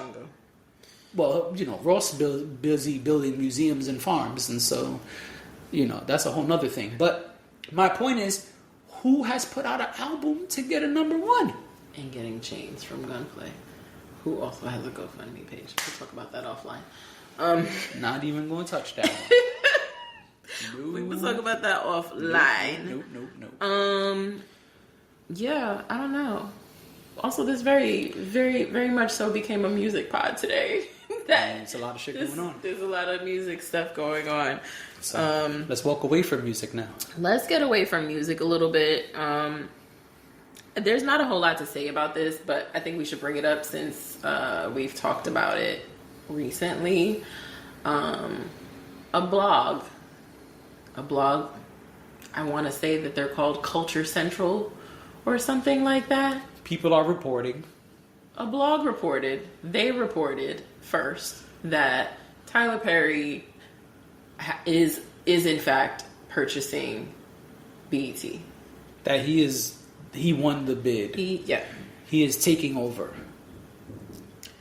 And then they deleted it because it went viral and everybody started congratulating Tyler Perry. Some people who are close to him started saying the same thing. They too took information that was untrue, right? That wasn't founded, and because saying it's untrue, I even said this on Hardly, like, we don't know if it's true or not true. No one has confirmed or denied it. You have to understand how news works. If you get it from, a blogger, even if the blog is popular, it doesn't mean it's true. Just because it's on the internet doesn't mean it's true. I'm actually really surprised at the people who posted it. Me too. I said their name on my pod. I won't say it here. But I'm very surprised at them because they seem to be of the upper echelon of podcasters and people that are revered because of their knowledge. And yet they posted, I'm sorry, sometimes it's flawed for me. And I see that they posted this information. Now, unless you get information from the trades, Variety, even Bloomberg, Forbes, Business Insider. That's all we giving y'all for free. They didn't pay us. Right. You can call those credible news sources. Right. They have to be based in fact. If you notice, if you look up any of those people, any of those places, and this story, you won't find it from them. No. Why? Because no one from Paramount, Tyler Perry Studios, or BET Networks specifically, excuse me, I keep calling them BET Networks, BET Media Group. It's BET Media Group now. Yep. And Paramount Global. That's right. Put some respect on it. Whatever. Nigga, that's my old job. Like, that's how I feel about it. I'm just like, okay, everybody's grown up. Everybody's grown up. Everybody has grown up names now and all kinds of things like that. But to me, it's BET Networks has not come out. No one has come out and said that Tyler Perry will be purchasing BET. It is very well possible that this information is true. It could absolutely be true. But no one has confirmed that. So it could also be a big okie doke. As of today's date, tell them the 17th. As of today, June 17th, no one has confirmed that to be true. I know because I've Googled it every day since that since that post. And the original blog who posted it took it down. Why? Because they realized it wasn't true information. Now, maybe we'll find out in a few days, a few weeks, a month, whatever it is. Maybe we'll find out that Tyler Perry will be buying BET, and that's great, and we will celebrate, and we will congratulate him at that point. But as of right now, there is no known buyer of BET. In fact, I keep thinking, was this a leak on purpose? Are they trying to throw us off? Who's buying BET? I don't know. I just wanted to point that out because I think it's really important. Like, even us, we're not a credible news source. You could come here and you could get your information from here, but do your research because we might say something that might not actually be true. Some old bullshit. I'm serious. We are not a credible news source. We are a podcast that reports on things that we found from other places, which is the same thing that these blogs do. They take information from other places and they run with it. And no, we don't come on here and give misinformation. We try to be as accurate as we possibly can. But if you want real news, you have to get real news from real news sources. That's it. That's all I have to say. I'm gonna get off my soapbox now, and I'm going to move on because I don't think we need to spend a lot of time on it. There's nothing to say, right? Unless you have something to say. I do not. Okay. Vetted sources are important. They are important. Yeah. So speaking of news sources and finding information. Yes. Another update. Another update. That's not an update. That's not an update. It's just we got to say it because Jonathan Majors was supposed to go to court on June 13th. Today's June 17th. Yes. I have been scouring the internet for days. Not scouring. Yes. I try to be prepared. I have 2 podcasts. I'm trying to be prepared. No, and I appreciate that. It's just that caught me mad off guard. I have been Because I have been scouring the internet. That would be the top. That would be the name of the pod if we didn't name our episodes this way. I have been combing through the internet all week, and there is no information about Jonathan Majors' court date. I didn't dream it. They said it was June 13th. Multiple places, yes. And now there's nothing on the internet. It's like the internet has been completely scrubbed of Jonathan Majors. You know what? In the last couple of weeks. You know what I think and happened? Days. I think the TVA and Loki came in. Must be them. And was like, we gonna Men in Black this whole shit. Yeah. And was just like, yeah, I see it. Boop. There is no Jonathan I see Majors. it. But which Loki did it? Who knows? Girl Loki. Oh, girl. Alligator Loki. And girl Loki gotta go, by the way. We can talk about that another day. Anyway, I never liked girl Loki. I feel like boy Loki's better. I like Loki. I like the original Loki. Anyway. No, there's no boy Loki. It's just Loki. Boy Loki is the little boy. You like him better? No, I like Loki. Okay. I like the original Loki. But really you don't, because that's not who's in the show. The original Loki died in Infinity War. You're absolutely right. Thanos said. I'm just saying that original Loki is my favorite. One of my favorite Marvel characters. Maybe the favorite for me. But neither here nor there. So we will talk a little bit about Loki and the gang, though, because that is the one thing that I can find is that Kang the Conqueror, the Avengers movie that is supposed to be like the premier Jonathan Majors character. Oh, you mean the Kang Dynasty? The Kang Dynasty. I'm sorry. I was like, Kang the Conqueror is his character. All right, listen. You know I'm a novice. It confused me. You know I'm a novice, but nah, you're not a novice no more. You caught up. You caught up. But the point is, that film has been pushed back to 2025. It was supposed to be in 2024. That, along with a bunch of other Marvel films, have been pushed back. Yes. Do you know why? Okay, well, you can shed some light. Now, see, the internet claims that it's because of Jonathan Majors, but you know more than I do about that stuff. So. It's the writer's strike. Well, yeah, and the writer's strike is still going on. I forgot to mention that. Well, that's why. The writer's strike is still going on, and so there are a bunch of things that have been put on pause. And so Marvel recently put out a statement. Well, not a statement, but an update of them shuffling things around. So some things have been pushed back. Some things are coming out sooner. And so they're shuffling the deck because there's an issue with Jonathan Majors. Then they're trying to figure out what's going to happen and what they should do. And there's the writer's strike. And so there's a lot of shit on pause because of that. Yeah.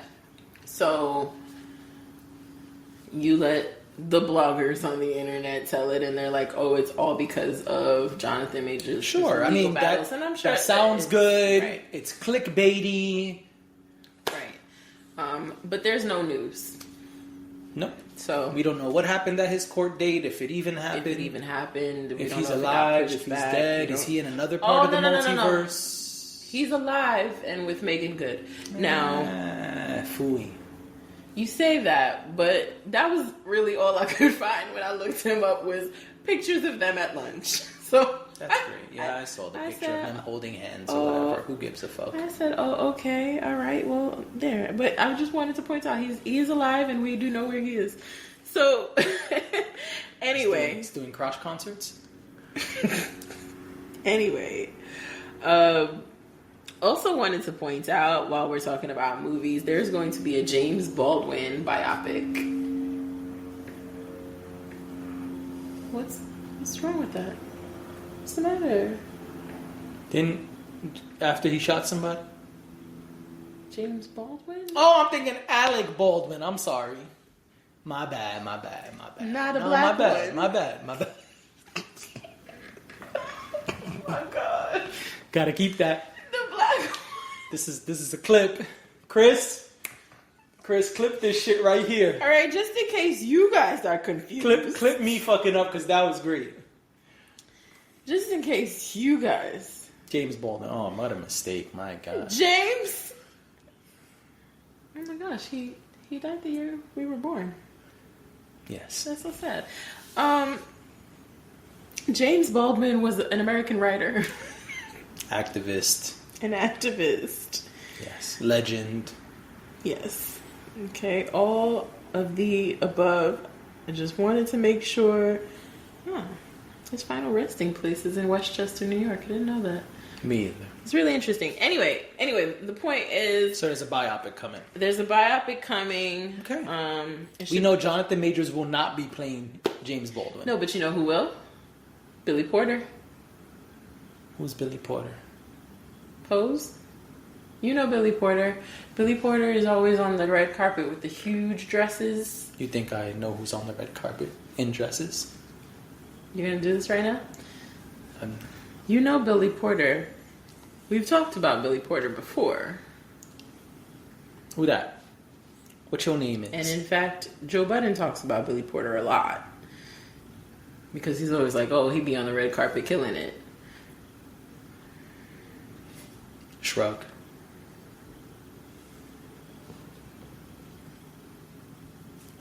Ah, okay.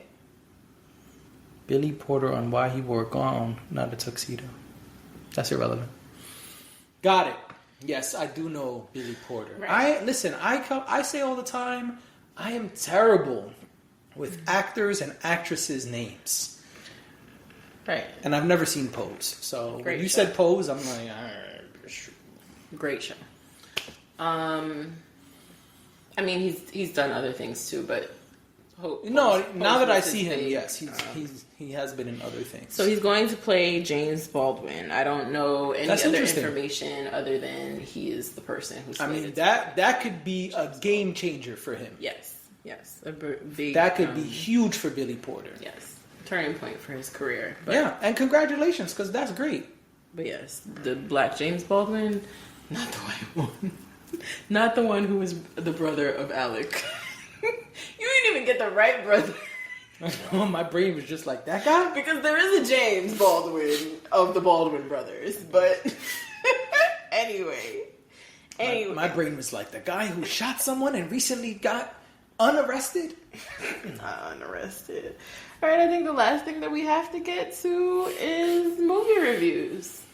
All right, what you want to review? There's a lot to to review. What you want to review? We're almost at 2 hours, so I would say we could review Nah, one. we got time. Come on, man. We could do one each. I saw The Little Mermaid. I could do Air and The Little Mermaid. Okay. What else am I Actually, saying? I'm not gonna do The Little Mermaid. I'll just do Air. I reviewed The Little Mermaid on Hardly You did it already? Minding My Business. Why don't you do it properly so they can... Hardly Minding My Business, wherever you get your podcasts. I did the Little Mermaid review, and it's actually not up yet, but it will be by the end of the day. Well, that means by the time this comes out. By the time this comes out, it's already up. Yes. Okay, so if you want a Little Mermaid movie review, Dash got you covered. Yeah.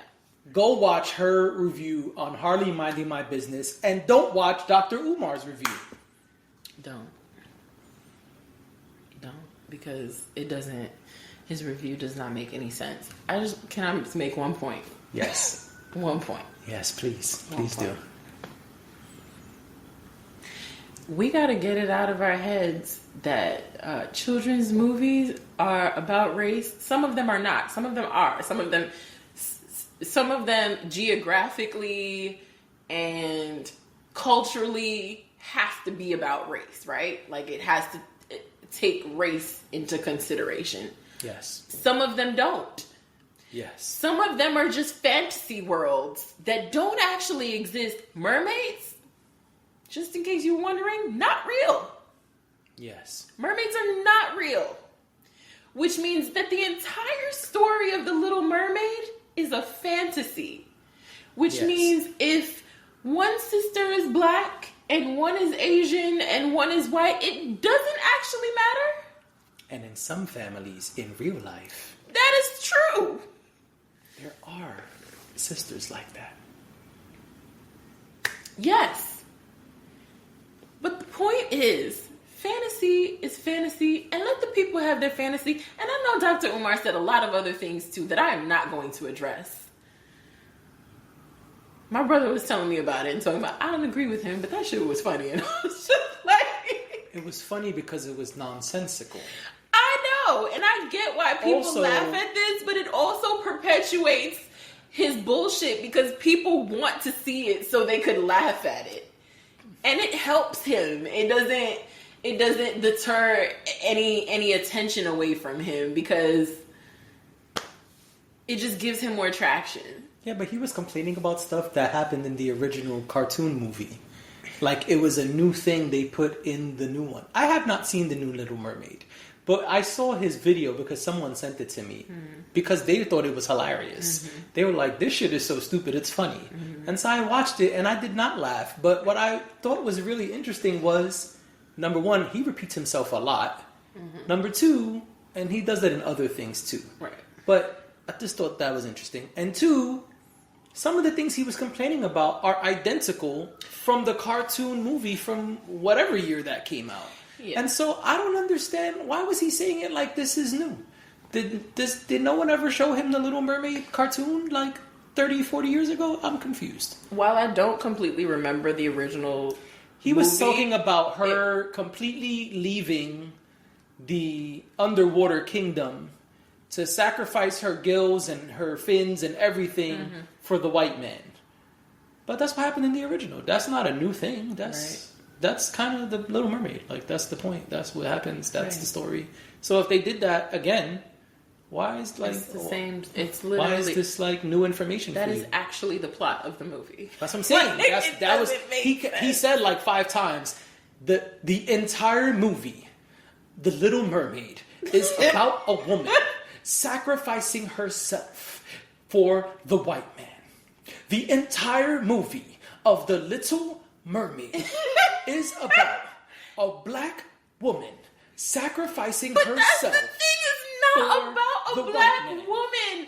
The entire, he kept saying, and I'm like, yo, fam, but that's what the movie's about. But also the movie is not about a black woman and a white man. The movie is about a human and a mermaid. But it doesn't matter if she's pink, yellow, purple, black, white, or Martian.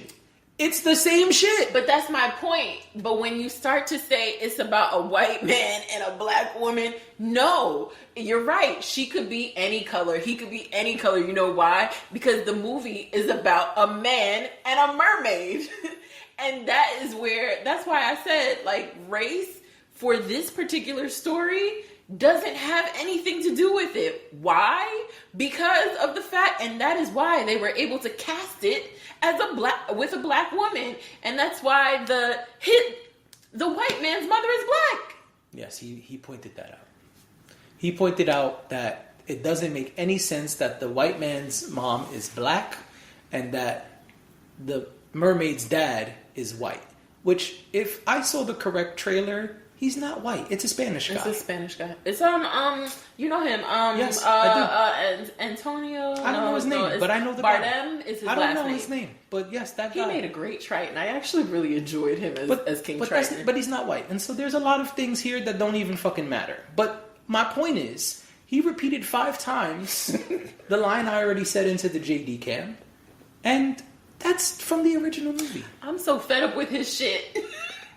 That's from the original movie. So did you not Google the original movie? Did you not see the original movie? Or do you just want to keep repeating lines into the camera while you lay in bed? He just knows that people are talking about... Because that's the other thing that was interesting to me. I didn't know we could do movie reviews in bed.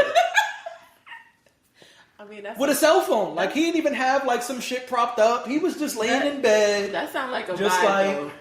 You know, The Little Mermaid was about a black woman sacrificing herself for the white man. The Little Mermaid was... I'm like, yo, fam, we could do movie reviews and I'm about to go crazy. To watch this. I'm curious now, but I refuse to watch it because I'm not giving him. Can I do movie reviews in bed? I'm about to make a whole TikTok. But I feel like that's a whole vibe. I feel like you could do that. People on TikTok would love that. I'm about to do like every movie I ever saw and review it in 1 minute on TikTok. That's about to be my new shit. Listen, do it. What the fuck? In bed. Just The Little Mermaid is about a black woman sacrificing herself for a white man. Like, anyway, let's move on. I didn't even realize this was going to turn into a conversation about Dr. Umar, but yes, I did hear about his bullshit and go ahead. It was what I will say about it is that it was his review or Little Mermaid? Little Mermaid. Okay, it was. First of all, it's just a children's movie, and I know a lot of Disney movies have that dichotomy between children can see it and enjoy it, and it's youthful enough, yet for adults there is a greater, bigger, larger story that we can understand on a more cerebral level. I understand that. I didn't approach, and I said this on Harley, I didn't approach this one like I was going to get something profound out of it. I approached it like I went to see The Little Mermaid. And that was that. And maybe I just went for the entertainment of it. I went because Halle Bailey was The Little Mermaid, and I thought it was amazing that a black girl was playing The Little Mermaid. There you go. That was why I went. I didn't have I wasn't trying to get anything out of it, and I feel like sometimes the Dr. Umars of the world try to ruin something lighthearted and chill with that rhetoric, and it's frustrating because it's just supposed to be light, and it's supposed to be entertaining, and it's supposed to be us in awe of the fact that there's a black woman playing Ariel, and the fact that there is a Caribbean woman playing one of the I forget what it's called, but and the queen is a black woman, and there are Asian women in this, and King Triton is Spanish, and we can all see ourselves in some way in this movie. Outside of that, relax. Now, I will say this. Sometimes media is subliminally racial. Yes. Sometimes, it's like, how come the black guy is the only one cleaning dirt in this movie? Oh, absolutely. And so, yes, there are thing. times, plenty of times, Yeah. when it's like, hey, what are y'all doing? what y'all doing right there? Yeah. Mm-hmm. The problem is, there are some people Well, that's what they're looking for. who want to make that the manufacturing issue of everything. Yeah. And that is where it becomes a problem, because this happens a lot in superhero movies, where it's like some random side character, they change from a white guy to a black guy, or a white woman to a black woman. And the whites, they do what that guy did. Right. And they lose their fucking minds. Because, how could you make Jimmy Olsen a black man? He's a white guy with red hair and freckles. Why would you? Which is essentially what they did with this. And so, there are times when both sides are up in arms about really nothing. Nothing at all. But, I do think, I want to just say this last, I do think it's important to call it out when it is there. Of course. Because there are plenty of times in Hollywood where it's clearly the nigger treatment. Yep. And that has to be called out. Of course. But no, we do not have to make everything in Hollywood and in media about race. No. Now, I would be curious to see what you thought about it. I know you haven't seen it, but I would be curious to see what you thought about it, because there's a lot of conversation around the CGI and that it's not very good, and that Disney has been kind of declining when it comes to CGI. I've been hearing that. So, for me, like I said, I went to see The Little Mermaid, and I saw The Little Mermaid, and it was what it was. It wasn't, I thought it was entertaining. But in terms of that, I don't know a whole lot about that. Like, I'm more of the regular drama, the biopic. I like the camera angles and this and that. I don't know a whole lot about CGI to know whether they did it well or didn't do it well. So I would be curious, because I know you're probably more familiar with that than I am. And I would be curious to see what you thought about that. But outside of that, like, it was decent. My one note, and again, there's a deep dive on Hardly, but my one note is, if you're going to have a character that has an accent... Oh, he also mentioned that. Maybe... Sebastian? Yeah, maybe pick someone who has a real accent. They mentioned that. He mentioned that. Because there was someone else on the cast who was very clearly actually from the West Indies and was able to speak in their native twang, and it made sense. It sounded real and authentic. Yeah. And no shade to Daveed Diggs, but it was not good. Got you. It was not good. Anyway. All right. Now, Yeah. something you did watch Yeah. and did enjoy, Yeah. I think. What? Air. Air. Well, I saw Little Mermaid too. But, Air. Air was good. Tell them what Air is. Air is... We're not talking about the thing you breathe. Air is about the Nike's road to getting Michael Jordan signed, and how the Air Jordan comes about. I thought it was a really interesting way to tell the story because Michael Jordan is very much removed from the story. Yep. It's about him. And the trailer makes that clear. Yeah, it's that about, you might not see him at all in this movie. You see him once and they never show his face. Of course you not. only see him from certain angles. And that's the initial meeting with Nike. Which was really hard to get when you watch the movie. When you watch the film, you realize that he was not checking for Nike at all. He was Adidas all the way. Yeah. So a lot of that is realized in the film, and then you don't see him. I think maybe there's another time where you might see his back, and there's one scene towards the end where the guy from Nike, I forget his name right now, but the guy from Nike is talking to Jordan's mom, who was doing the business dealings, and said, well, hey, can I talk to Mike now? Can I say hello to him? And that's the only time you ever hear his voice in the entire film. And is it Mike or somebody else? I think it was him, yeah. It sounded like him. Interesting. Outside of that, he's not really a part of the film. But it gave them an opportunity to kind of focus on the story and explain how everything came about. I mean, I didn't know a whole lot. I don't know a whole lot about shoe endorsements. So this was really interesting to me because apparently Jordan is the first of its kind. Jordan's deal was the first of its kind. Yes. It was not industry standard to give someone a percentage off of their shoes. And it's still not. And he gets 10% of every shoe sold. So that was like a last ditch. His mom was like, actually, the only way, because Nike didn't really have the money. Like, they weren't really prepared to put up what Adidas and I forget what the other company was. They weren't really prepared for that. Probably Reebok. Yeah. They weren't really prepared for that.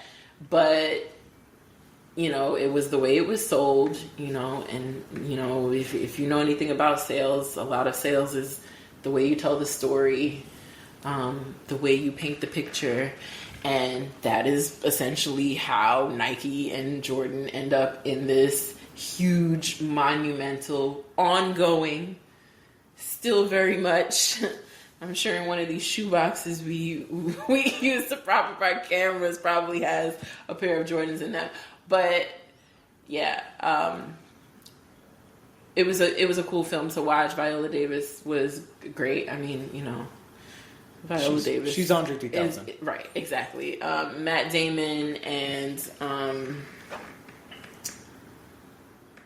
Affleck. Ben Affleck. I don't know why I couldn't. Mr. Grumps. Grumpadump.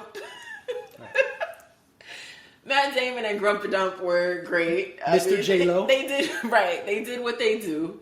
Okay. The two of them, I've always felt like they're a dynamic duo. Whenever they link up, I mean, they do what they do. It's kind of a shtick at this point when you see them in a film together, and they kind of just bounce off of each other. I don't think they did anything super amazing or super incredible, okay, but that was my question. But they did what they did. They did what they do. Okay. Yeah. I mean, as far as the acting goes, I don't think there was anyone in the film who like really blew me away or anything like that. But I don't really. How was it seeing Chris Tucker outside of Rush Hour all these years later? It was interesting to see him in that type of role. There's also like a weird dynamic happening because remember he is the black guy on the team. Oh, I don't know. I didn't see it, so I don't know. Shouldn't have I don't know what role he but plays. he's the black guy on the team. I forget what his name was, but it's interesting because it's almost subtle. It's almost like they tried to not tell us exactly what was going down, but as they're trying to woo, and I'm sorry if I'm giving away pieces of the movie, but it's been out for a while now. As they're trying to woo the Jordan family when they're coming in, they have like this whole thing planned where they're gonna make it look like the CEO was busy in a meeting, and then he walks in late and goes, "Oh, I'm so sorry, I just had to close this deal before I walked in." And then they have, as you know, everybody's grabbing their refreshments, they have the black guy walk in, Chris Tucker, and go and like be the one they can relate to. And that for me, while I understood it, also made me cringe. I was like, oof. Yeah. Oh. Yeah. I hate it here. And I know it was a long time ago, but I was like, this is... Yeah. The token black guy is essentially what that particular player at the company was. Yeah. Oh yeah, you know, we love barbecue and blah blah blah blah blah, and there was like a whole thing, and they liked it. They enjoyed that he was there and he was in the room, but it was like, you know, like that kind of cringy, like instead of him being a part of the actual, and he rode for the guy who was making the deal. He was very supportive of him when everybody else was like, you can't get this shit done and we're not going to back you.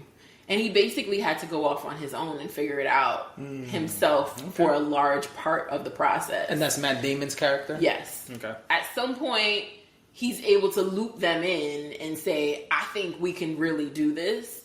But at first, he has to go it alone. And the one person who is like, I think you're crazy, but do what the fuck you need to do, is Chris Tucker's character. Got it. So one question, I heard they incorporated a scene about the fine.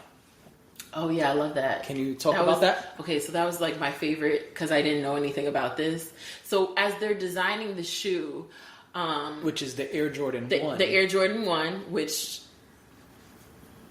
all the white girls on the internet wear now. Oh, I thought something happened. I was like, what? What's wrong with the tech? Did a camera fall? Like, with Chris? Whoever taught the white girls on the internet about Air Jordan 1s and dunks, go to hell. Anyway, so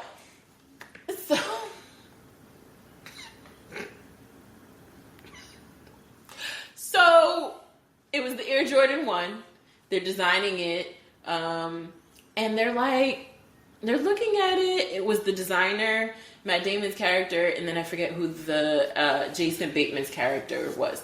But it was the three of them. Oh, he wasn't CEO? No. Affleck was CEO? Affleck was the CEO.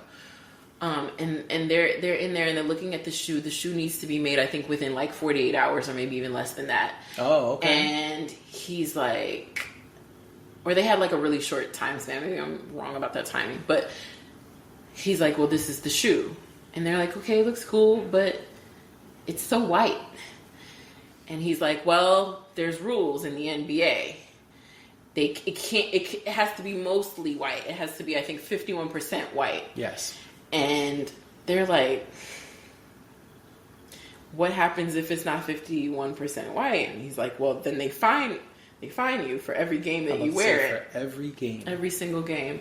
I forget what the fine was. I want to say the fine was something like $1,000. I think it was 5,000.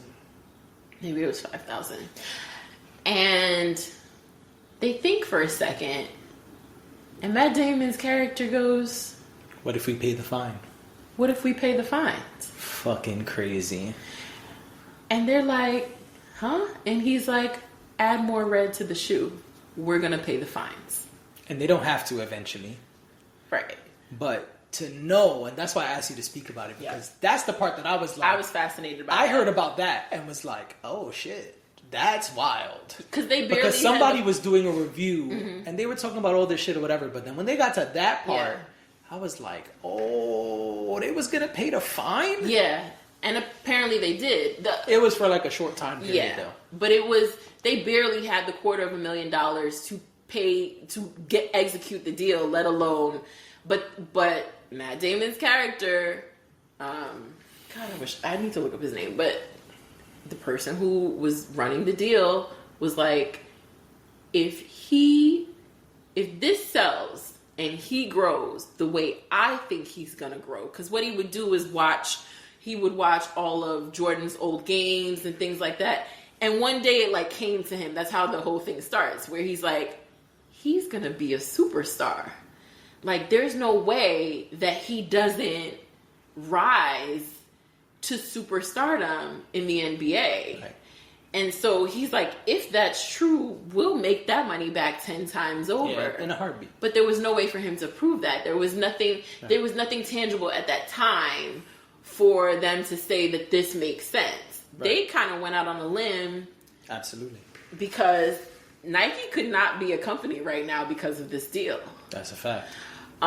So yeah, that was, I completely forgot about that, but yeah, that was one of the most interesting things about the movie is that they said that they'd pay the fine. CEO didn't know until they were in the room with the family, but, that's wild. But he was like, yeah, we'll pay the fines. He was like, what? Right. It's like, yeah.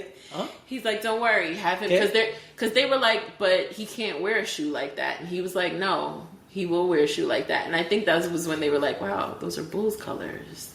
And yeah, and that is how the Jordan 1 was born.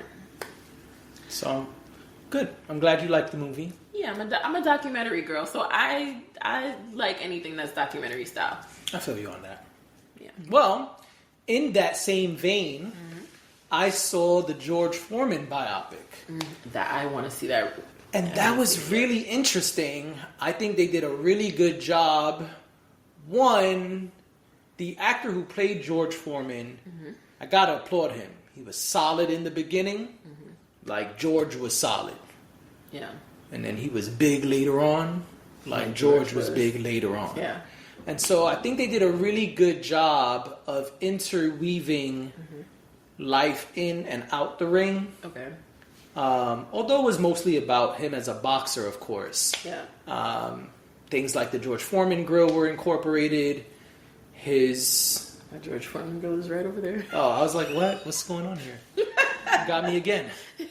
Love my George Foreman grill. Things like the George Foreman grill were incorporated. His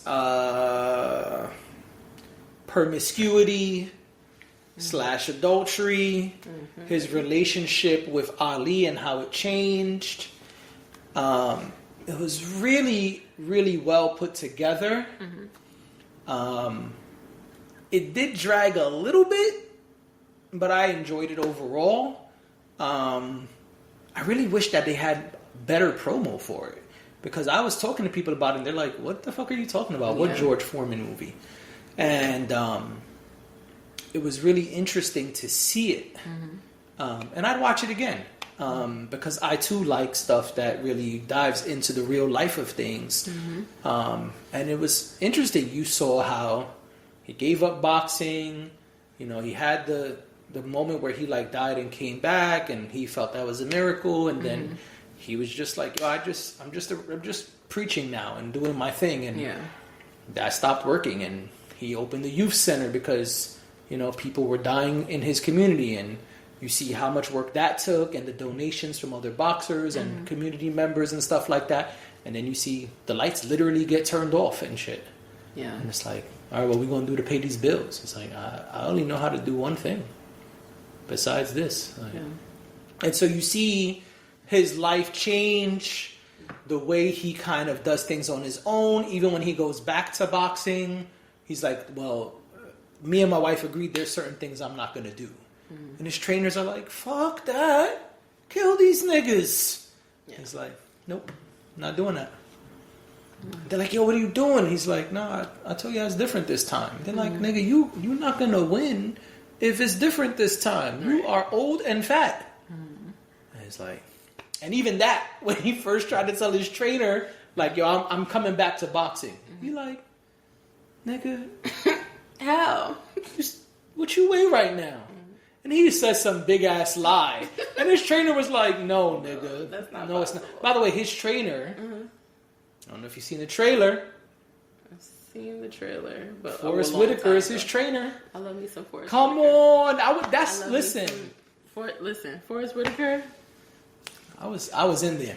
Forrest Whitaker is like, again, we always talk about like there's those ones that you don't really need to know too much going into it. Just That's it. You had me at Forrest Whitaker. That's what I said when I saw the trailer. Yeah. I was like, even if this shit is trash, I know I'm gonna enjoy every moment Forrest Whitaker's on the screen. Yeah. And so they're sitting side by side, and he's like, "Yo, man, I want to come back to boxing." He's like hunched over talking to him, and he's like, "All right, but what you weigh right now?" And he says some number I can't remember, and Forrest Whitaker's character's like, "Yeah, add 50 pounds to that." The shit is so funny. Yeah. But I say all of that to say, you see him because he tells him, "Drop down to this weight. If you could do that, call me and we'll figure it out." But you could tell, like, the trainer's like, this nigga's probably not coming back. Yeah. Well, but you see him. He did. You see him going through the training. Mm-hmm. You see him like, all right, I gotta be serious. So it's really, really interesting.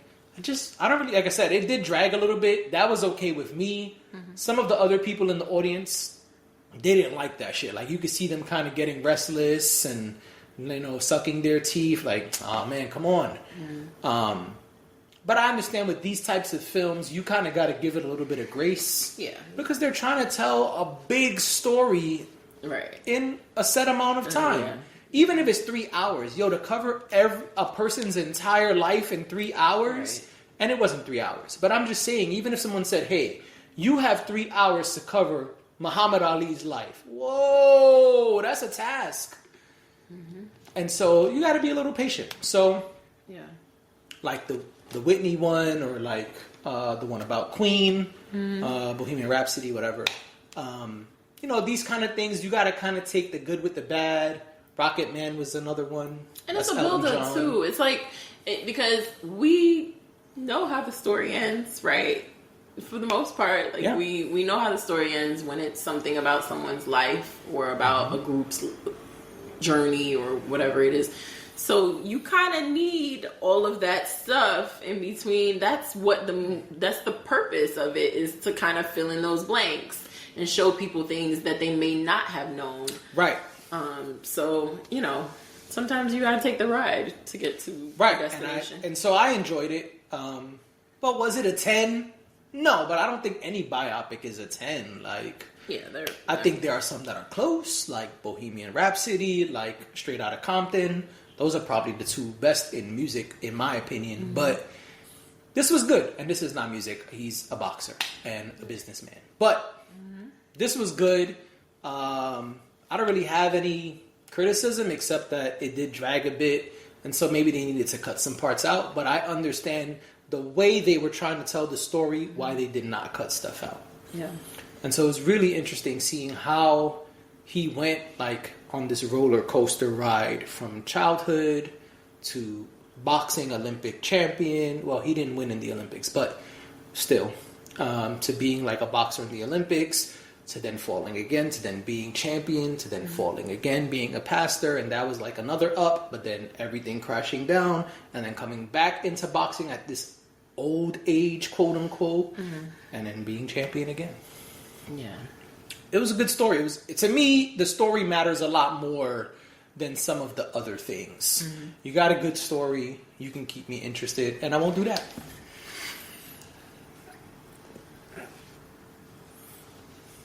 I didn't get enough sleep. It has nothing to do with you. I'm an asshole. No worries. It has nothing to do with your review. Right. I'm an asshole. No worries. I've been yawning throughout. I know. Yeah. It's okay. But it was too easy. I had to do it. I'm an asshole. I'm sorry. It's fine. What they say in Wedding Crashers? Sorry, I'm not sorry. All right. Wasn't there something else I was supposed to review? I feel like we said something else, but then... What have I seen lately? I saw Spider-Verse. I mean, we could also, end the pod, considering we're at 2 hours. All right. Well, if you want to see more reviews, look for me on TikTok in bed. No, I'm just kidding. And that's what you should call it. What? TikTok in bed. No, I would call it movies in bed or reviews in bed or something like that. Yeah. Movies in bed. Because it got to be something that when you hear it, it's like, oh, that makes sense. Yeah. Yeah. Maybe it'd just be a hashtag because I have too many accounts and stuff already. Yeah. But yeah. Okay. So yeah, the George Foreman biopic was good. I'm gonna see that. I need to see that.